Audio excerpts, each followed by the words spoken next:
So saya kata, "Dik, boleh tak ajar abang mengaji?" Tengok saya, "Abang dah besar macam ni takkan tak pandai mengaji?" Dia. Kecil saya nampak budak tu pagi tu. Kan dulu saya suka dengar Quran. So lepas masuk Islam, this is opportunity, peluang yang saya ada, saya mesti belajar Al-Quran. Saya cari guru untuk baca Quran. Saya pergi masjid, imam kat masjid kata, "Oh, minta maaf lah, saya mengaji boleh tapi ngajar tak boleh." Habis siapa nak ajar saya mengaji, imam? Imam kata, "Kau pergi cari surau hujung kampung tu, kat situ ada imam tu buka kelas mengaji." Saya pergilah hujung kampung tu, jumpa dengan imam kat surau hujung kampung.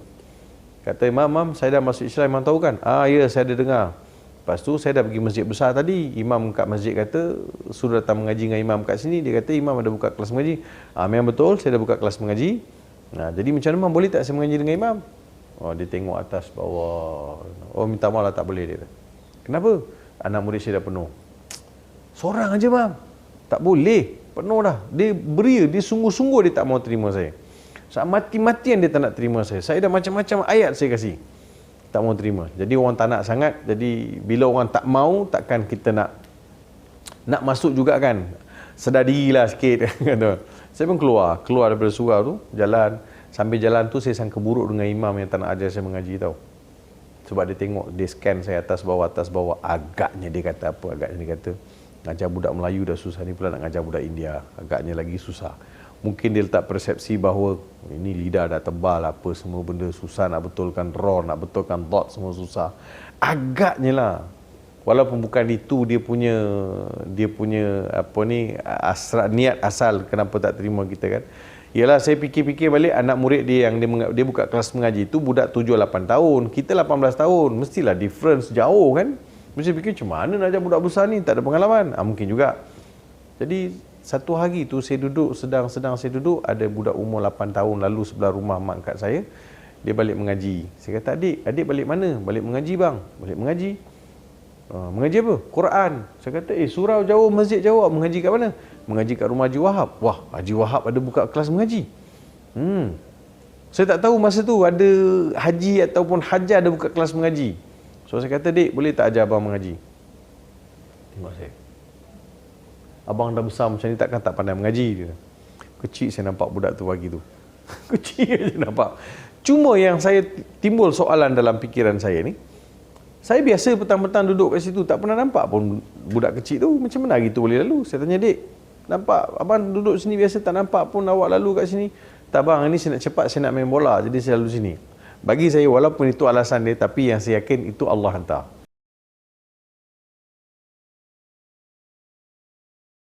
Basically, guru Quran saya budak umur 8 tahun. Budak umur 8 tahun yang mengajar saya mengaji. So, setiap hari lah, maksudnya setiap hari dia balik mengaji, dia akan singgah saya ajar mengaji. Cuma sebelum tu dia bagi tahu, "Bang, saya tak boleh nak bagi apa-apa janji, saya kena tanya mak saya dulu." Baguslah. Dia pun tanya mak dia kata boleh. Agaknya mak dia tahu dah yang nak belajar ni mu'alaf kan, mak dia kata okey. So, setiap hari dia balik mengaji, dia akan singgah ajar saya mengaji. An, in, un, ban, bin, bun. Without miss. Senin, Selasa, Rabu, Khamis, Jumaat. 5 hari. Setengah jam. Saya pula ada minat yang sangat tinggi. Bila dia ajar setengah jam, saya akan ulang kaji 3 jam. So besok datang, tukar muka surat. Besok datang, tukar muka surat. 3 bulan saya mengaji, saya dah boleh baca Quran dah. Alhamdulillah. Maksudnya, saya fikir balik, ya Allah, kenapa bukan imam di masjid atau imam di surau ataupun mana-mana ustaz yang lebih dewasa yang kau jadikan sebagai guru Quran. Rupanya Allah nak bagi seorang budak yang bersih, tak ada dosa ni, untuk mengajar Quran yang suci. So, Quran tu suci, diajar oleh seorang budak yang suci. Saya pun baru masuk Islam, masa tu saya pun suci jugalah. Sekarang tak tahu suci ke tak berapa suci kan. Mudah-mudahan suci jugalah hendaknya. So, muhasabah balik diri kan. Begitulah proses kehidupan. Kemudian saya cari guru untuk mengaji Al-Quran, sehinggalah saya dapat sanad, saya dapat ijazah qiraat, dan saya dilantik juga jadi hakim tilawah peringkat kebangsaan dulu. Memang jadi viral lah. Mu'alaf saudara baru pertama yang dilantik jadi hakim tilawah peringkat kebangsaan. Ramai yang memberi respon-respon yang positif. Sekaligus dia memberi motivasi kepada orang lain. Dia tu masuk Islam sampai boleh jadi hakim tilawah tau. Malu kita pun kena mengaji. Itu positive side. At least kewujudan saya itu telah membuka mata ramai untuk melihat Quran ni semua orang boleh belajar. It's not, tak ada excuse untuk siapa-siapa pun.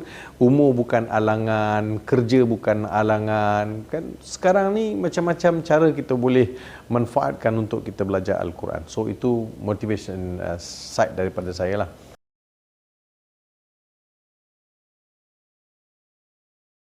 Rumah yang kami sewa tu tak jauh daripada masjid.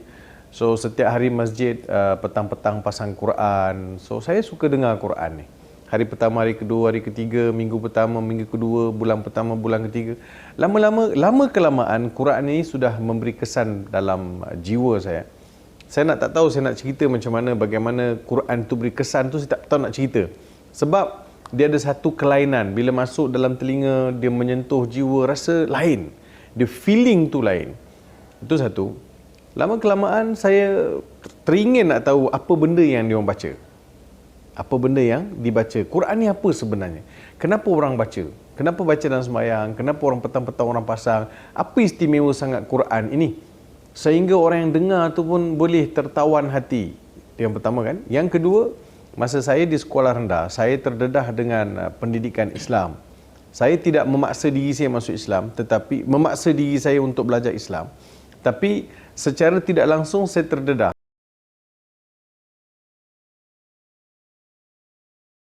Dalam kelas saya ada 2 orang saja budak India yang bukan beragama Islam. Ada 2 orang budak India. Dua India. Satu saya nama Ravi, nama saya Ravi, dan kawan saya seorang nama Murugan.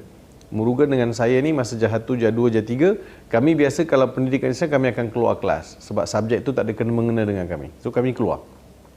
Ada kalanya kami pergi duduk kantin, ada kalanya kami duduk di luar, ada kalanya kami pergi main. So begitulah sepanjang pendidikan Islam Jahad 1, Jahad 2, Jahad 3. Masa darjah 4, kawan satu kelas dengan saya nama dia Anwar, dia tanya dengan saya. Dia kata, Ravi, kenapa bila setiap kali ustazah masuk kau keluar? Ustazah masuk je kau keluar. Aku tengok ustazah masuk je kau keluar. Kau keluar je ustazah masuk. Saya kata, saya nak duduk buat apa? Nanti kalau ustazah masuk, ustazah tanya saya kenapa duduk kelas pendidikan Islam, saya jawab apa? Kawan saya kata, duduklah dulu. Mana tahu ustazah tak marah. Saya fikir betul juga. Kenapa tak try duduk dulu? Saya pun duduk. Satu hari first class saya duduk. Masa tu jam 4. First class saya duduk. Ustazah masuk dalam kelas. Ketua kelas bangun bagi salam. Saya pun ikutlah sama bagi salam. Assalamualaikum ustazah. Ustazah pun jawab, Waalaikumsalam. Duduk, murid-murid semua duduk. Lepas tu ustazah tengok kelas. Saya ni kalau boleh nak menyuruk bawah meja. Tak nak bagi ustazah nampak. Takut ustazah tanya, kau buat apa kat sini? Susah hati juga kan. Jadi saya pun diam, ustazah tengok semua. Ustazah nampak saya. Nampak saya, dudap-dudap ni. Ustazah senyum. Jadi ustazah tak marah lah, ustazah senyum. Kawan saya kata, kan aku dah cakap ustazah takkan marah. Kau tak percaya? Lepas tu saya tak tahu kenapa saya duduk kelas pendidikan Islam. Maksud saya tak tahu. Kan okeylah budak-budak kawan-kawan lain semua memang pendidikan Islam, dia orang Islam, kena belajarlah subjek Islam. So dia pun ada buku. Saya apa pun tak ada, saya dengar je. Dengar. Hari pertama, hari kedua, dengar. Setiap hari saya tak keluar. Dapat masa kelas pendidikan Islam saya tak keluar, saya dengar. Apa yang ustazah biasa ajar? Ustazah biasa ajar doa makan, doa tidur, doa-doa cerita-cerita Nabi, kisah-kisah Nabi ni kan. Saya pun duduklah dengar. Lama-lama saya hafal. Saya hafal doa makan. Sebab ustazah ulang kan, budak-budak ni sebut ulang, kita pun ulang. Saya terlangsung. Kita tak tahu huruf-huruf yang ditulis doa tu dengan huruf Arab. Saya tak tahu. Saya tak tahu baca. Tetapi saya tahu saya boleh dengar dan saya boleh hafal. So doa makan, doa minum, doa tidur, doa masuk masjid. Walaupun masa tu tak masuk masjid lagi. Kan doa masuk rumah, azan, qamat, takbir raya, semua saya hafal. Masa masuk darjah 5, saya dah boleh hafal ayat kursi. Doa jawab azan, saya masih ingat lagi. Saya hafal, Allahumma rabba hadhihi da'wati tamati wassalatil qa'imah ati Muhammadan alwasilatal fadilah wasyarafa wad darajatal aliyatal rafi'ah innaka lat tukhliful mi'ad. Wahai Tuhan yang mensyaratkan seruan azan dan solat yang akan didirikan, kurniakanlah kepada Nabi Muhammad sallallahu alaihi wasallam kedudukan tinggi lagi terpuji seperti mana yang telah Engkau janjikan. Kau adalah Tuhan yang tidak pernah memungkir janji. Tuan-tuan tahu, doa tu saya hafal masa saya darjah 5. Nama saya Ravi lagi.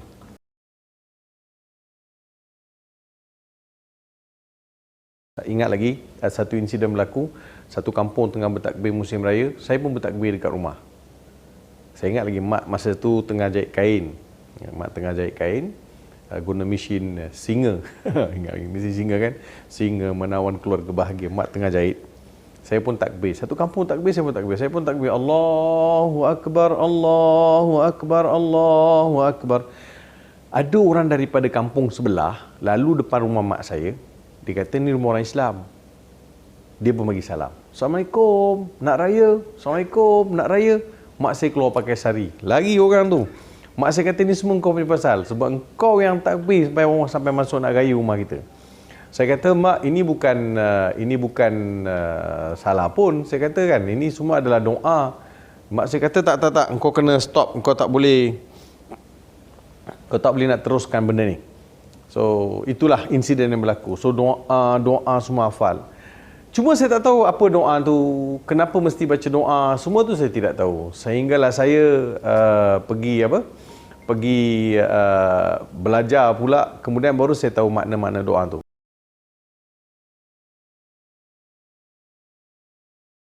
Satu benda berlaku masa sekolah rendah, masa darjah 5, ustazah tengok saya selalu masuk kelas kan. So, masa darjah 4 tu saya tak miss kelas pendidikan Islam 1 tahun. Masa darjah 5, ustazah tanya, Ravi, ustazah tengok awak rajin masuk kelas pendidikan Islam. Awak nak tak buku pendidikan Islam? Saya kata, naklah ustazah. Ustazah pun bagi buku pendidikan Islam. Saya bawa balik buku tu. Bawa balik buku ke rumah. So kan setiap malam kita kena kumpulkan buku atas meja, kemudian kita susun ikut jadual. Saya pun longgoklah buku atas meja, saya pun susun ikut jadual. Masa susun ikut jadual tu, nasib saya tak baik, abang saya lalu, dia tengok atas meja ada buku pendidikan Islam. Macam mana dia tahu itu buku pendidikan Islam? Confirm lah buku pendidikan Islam ni, apa cover depan dia? Masjid, gambar budak pakai kopiah. Dia kata, ini buku apa? Saya kata, ini buku pendidikan Islam lah bang. Saya pun confident, sebut. Dia lempang saya. Siapa suruh kau bawa balik buku ni? Saya kata, cikgu bagi, ustazah bagi. Aku tak nak tengok buku ni kat rumah lagi. Kalau ada nampak lagi buku ni, siap kau, dia kata. Abang saya punya lempang tu memang berpinau, berbintang semua ada. Sebab dia kerja kontrak, tangan dia berkematu tau. Kalau dia lempang tu memang sakit. Saya taubat. Sebab besok tu saya pergi sekolah, masa keesokan hari saya pergi sekolah, saya bagi dekat kawan saya nama Anwar ni, saya kata, Noah, buku ni engkau bawa balik. Aku tak boleh bawa balik dah. Dia kata, kenapa? Semalam dah kiamat kecil. Aku tak nak dah buku ni bawa balik. Engkau je simpan buku ni. Bukan kau bawa balik buku ni, setiap kali subjek pendidikan Islam kau tolong bawa. Jadi Anwar ni bawa 2 buku lah. Buku dia 1, buku saya 1.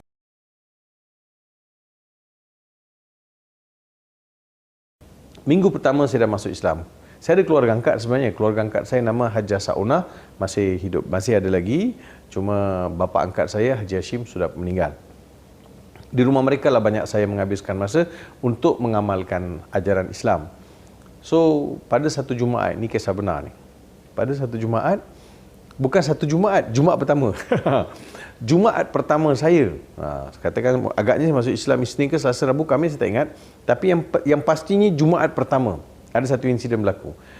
Jumaat pertama tu saya tahu orang Islam wajib solat Jumaat. Sebab saya selalu tengok kawan-kawan saya pergi solat Jumaat. Saya kata mesti pergi solat Jumaat. Wah, hari ni hari Jumaat, kita nak solat Jumaat. Saya pun mandi, siap-siap apa semua ni. Dah pakai baju Melayu, dah pakai kain pelekat, dah sarung kopiah.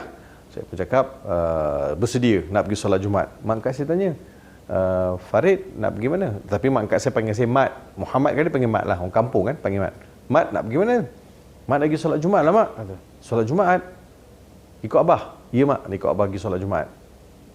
Mak rasa tak payah kot. Kenapa mak? Kau baru masuk Islam minggu ni. Kalau kau pergi solat Jumaat, nanti habis satu kampung tahu, keluarga kau tu nanti habis kau dikerjakan oleh adik-beradik kau. Apa kata minggu ni kau tangguh dulu tak payah solat Jumaat. Tak payah pergi. Untuk mengelakkan mudarat lah, satu benda yang tak baik. Saya ikut nasihat lah mak kata gitu. Saya pun okeylah, saya setuju. Saya pun kata okeylah, tak pergi solat Jumaat lah. Walaupun hati ni rasa macam berat untuk tak pergi kan. Duduk di rumah, mak kata Farid nanti mat solat Jumaat, solat Zuhur sajalah, tapi solat Zuhur ni kena tunggu abang kau balik solat Jumaat dulu. Itu di mazhab lama lah. Maksud kena balik solat Jumaat baru boleh solat Zuhur. Saya pun duduk macam ni lah sofa. Saya duduk. Dalam duduk tu rasa mengantuk. Saya pun tertidur.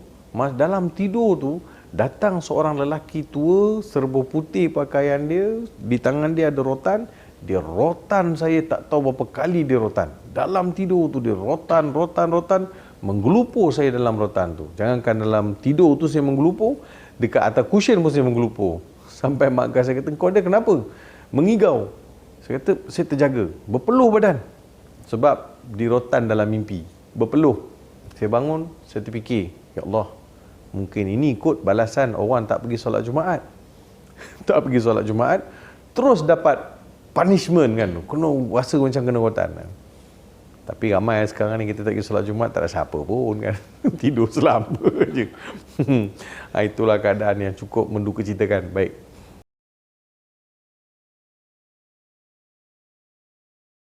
Di kampung tu keluarga India tak ramai. So mak saya ni cepatlah akan sampai berita. Sebab Pak Haji ni balik Jumaat akan lalu depan rumah mak saya kan. Dia bagi tahu isteri dia orang pula datang volunteer bagi tahu mak saya kan, oh Haji, you punya anak Ravi sudah masuk Islam Oh baguslah, tapi Haji tak ada marah kan? Disuruh marah. Jadi mak saya kata, ya ke? Dia tak bagi tahu saya pun. Mak saya bagi tahu abang saya lah. Sebab dalam banyak keadaan abang yang take care kami ni, keluarga ni, sebab ayah dah meninggal. So abang lah harapan. So abang tahu, bila abang tahu, habis kiamat kecil. Ini bukan kiamat kecil, dan kiamat macam lebih kurang besar jugalah. Sebab dia orang suruh saya balik. Petang tu saya dapat mesej suruh balik. Keluarga panggil kau balik. Saya pun balik lah. Balik petang tu balik, malam tu saya kena pukul. Abang saya pukul saya, suruh saya tinggalkan Islam. Sebab siap ada pukul ni, luka kat kepala ni ada 6 jahit ni. Dia punya marah saya masuk Islam. Tapi yang herannya, masa abang saya pukul saya, sikit pun saya tak rasa marah pada dia. Tak rasa marah.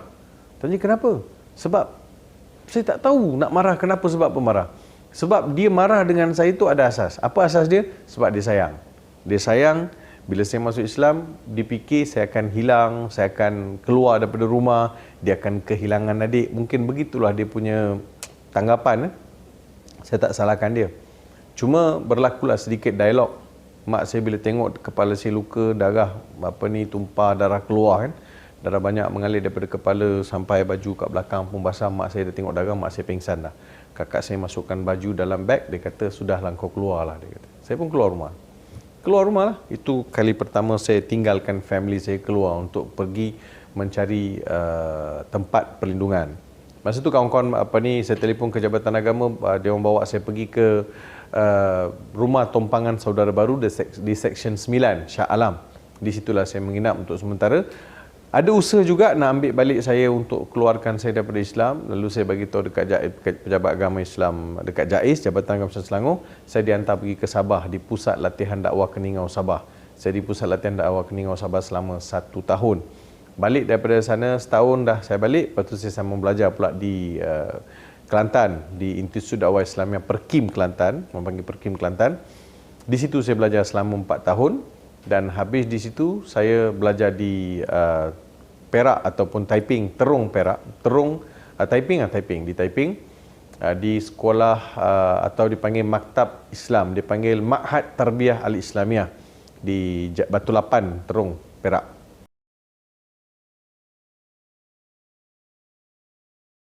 Bila saya balik ke Malaysia, saya punya hasrat di hati ataupun keazaman saya lah untuk macam mana nak ajak mak masuk Islam. Saya pujuk, saban hari saya jumpa, saya pujuk, mak tak nak. Satu hari, pada tahun 2001, ingat lagi tahun 2001, saya duduk dengan mak saya ziarah mak saya peluk mak saya cium mak saya kata, mak, di dunia ni saya dah banyak abaikan tanggungjawab terhadap mak. Patutnya saya sebagai anak lelaki, saya yang jaga mak, makan minum mak, tempat tinggal mak, kebajikan mak. Tapi saya pula masuk Islam, saya pergi merayap, saya pergi merantau sana. Mak kata, mak tak kisah, asalkan kau sihat, kau selamat, tak apa, mak okey je, duduk dengan kakak ni pun okey. Tapi saya akan tekilan juga, mak. Kenapa? Saya abaikan tanggungjawab saya. Ini di dunia, tapi saya akan tekilan kali kedua dekat akhirat. Kenapa pula? Kalau mak kekal dengan agama mak, saya dengan agama saya, kita sama-sama, kita masing-masing agama lain-lain, dekat akhirat tempat kita pasti tak sama, mak. Mak ke tempat lain, saya ke tempat lain. Masa tu mak saya menangis. Masa tu mak saya, dia dah mula menitiskan air mata. Dia kata, mak tahu apa yang kau sebut ni, mak faham. Mak masuklah Islam, mak, saya kata. Mudah-mudahan tempat kita sama dekat akhirat. Mak saya menangis. So nampak sangat mak saya tu, dia kalau boleh dia nak dengan saya.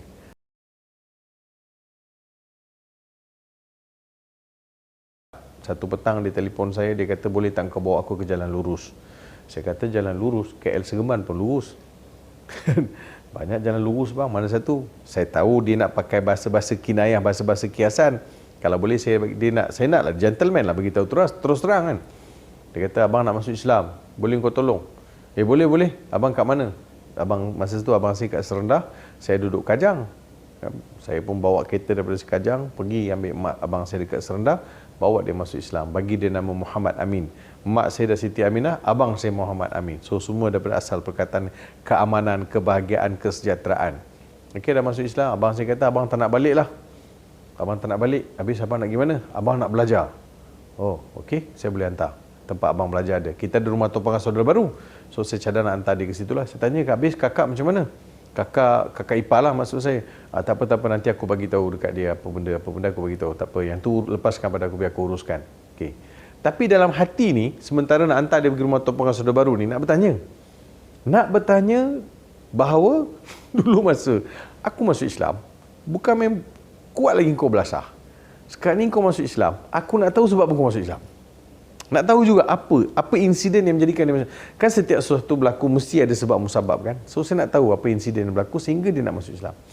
Saya tanya, bang, macam ni lah saya nak tanya abang, minta maaf banyak-banyak. Dulu saya masuk Islam, abang marah sangat. Abang pukul saya. Sekarang abang masuk Islam, saya rasa sangat seronok. Cuma saya nak tahu apa turning point yang abang nak masuk Islam, menyebabkan abang masuk Islam. Dia kata, kau ingat tak masa aku pukul kau dah tanya aku soalan? Saya kata, yang abang pukul tu saya ingat. Yang saya tanya soalan, saya tak ingat. Tak ingat. Dia kata, kau ada tanya aku soalan di mana buruknya Islam. Baru saya ingat balik. Masa dia pukul, dia kata, Islam ni tak bagus. Siapa suruh kau masuk Islam? Saya kata, apa salah Islam? Islam ni agama tak betul, agama tak bagus. Saya kata, kalau tak bagus, tak betul, di mana tak bagus, di mana tak betul? Tunjuklah pada saya. Kalau tak bagus, tak betul Islam ni, saya pun tak mau. Oh, kau menjawab cakap orang tua. Saya minta dia jelaskan, dia tak ada jawapan, dia pukul lah saya lagi. Rupanya soalan yang saya tanya tu, dia cari jawapan. Maksudnya dia cari di mana buruknya Islam supaya dia dapat buktikan pada saya bahawa kan aku dah cakap Islam tak betul. Ini bukti dia, 1, 2, 3. Mungkin itulah hajat dia, hasrat dia. Daripada 1990 sampai 2004, 14 tahun dia ambil masa untuk cari ke mana buruk Islam. Cari, dia tak jumpa di mana buruknya Islam. Nampak Islam ni semua cantik, semuanya bagus, semuanya betul, semuanya sesuai, secocok dengan fitrah. So dia kata, aku tak ada jalan lain lah, Islam ni betul lah. Betul cakap kau, tidak ada agama yang lebih betul daripada agama Islam. So aku nak masuk Islam. Itu keputusan. Cuba bayangkan, saya pun tak ingat apa benda saya tanya masa dia pukul saya. Tapi soalan itu telah menjadikan satu titik untuk dia berfikir di mana buruknya Islam. Tapi dia tak jumpa Islam tu buruk, di mana dia tak jumpa keburukan dalam Islam, dia nampak semuanya Islam cantik. Memanglah ada memang sedikit sana, sedikit sini kita nampak ada kecelaruan. Itu bukan kecelaruan pada agama, tetapi kecelaruan pada penganut agama itu.